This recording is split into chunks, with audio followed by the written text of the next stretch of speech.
Hey everybody, welcome to layout update number 24. I want to say a special welcome to all my new subscribers. Thank you for subscribing. I hope you guys enjoy this video as well as my other ones.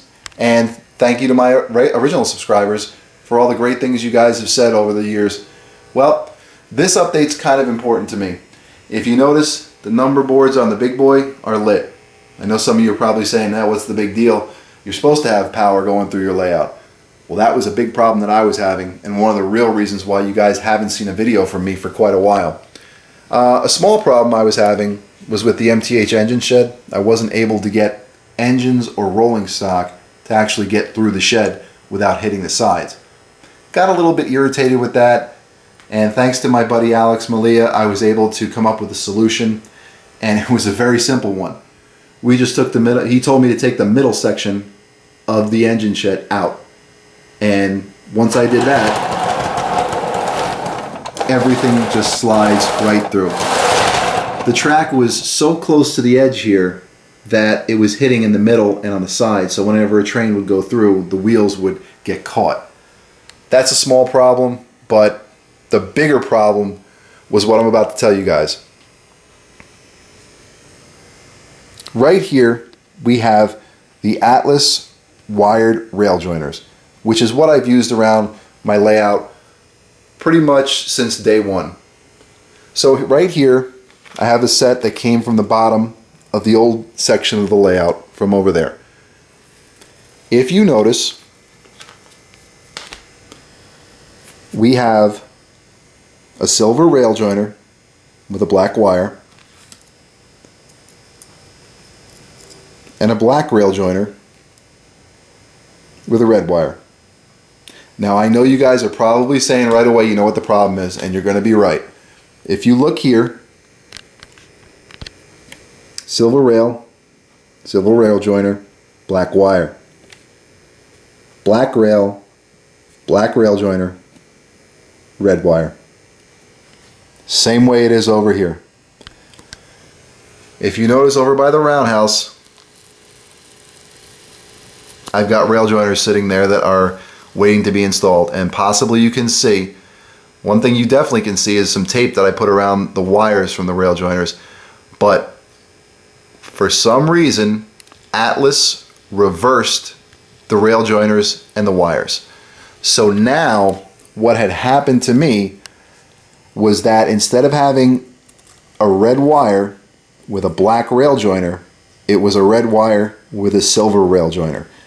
And same problem with the silver rail joiner, it now has a red wire. So anybody that's using Atlas track with these rail joiners, please, for your own safety, because I was ready to put my fist through the layout, and for your own sanity, check the wires on the rail joiners. Check to make sure you've got what you've got, because that was the problem I would run into. I would turn the layout on and it would short out right away. And you guys can imagine how irritating that can be. And I have run wires, obviously, throughout the entire layout, the leads red and the lead black. So once you tie wires in together, if you've got them mixed up, you're going to short your track out. And that just kept happening over and over and over again to me, until one day I was checking the track. I mean, I was checking every section of track, along with making sure that I had the red, there we go, the red on the center and the black on the inside or outside rail, depending upon which way you want to look at it, and everything seemed fine until I said to my girlfriend, "Can you do me a favor and hand me a rail joiner with a red wire?" It's a black rail joiner with a red wire. She says, "We don't have any more of those." I said, "Yeah, there's plenty of them. It's right there." She goes, "No, the rail joiners that are having a black rail joiner have a black wire." As soon as I heard that, I jumped off the layout, started looking around at each one of them, looked at all the wiring that I had done, and as you can see, it's not screwed up or stapled up or anything like that. And that is simply because I want to make sure everything is wired correctly before I start to staple things to the plywood. But once I realized there was approximately 6 of these that were done like that, once I reversed them, everything started working fine. And it was a moment of relief because I was ready to start to rewire the entire layout. So thank God that was avoided, and now trains are running, which makes me really happy because it was a nightmare for a while there until we were able to figure that out. Another thing which I've done, as you can, well, let me show you guys the bridge real quick. Last time you saw the bridge, I had built it. I know you probably can't tell the difference from being here in person, but Alex Malia was kind enough to weather this for me when he was working on the wiring, and I think he did an outstanding job. It looks much more prototypical. It does not have that toy look to it. It's not very shiny. It looks like a real bridge, and it looks great in my opinion. Another thing which has been done right here, I bought some pegboard and I screwed it onto the layout. This is probably going to be more of a control area for me than the old section, which is over here.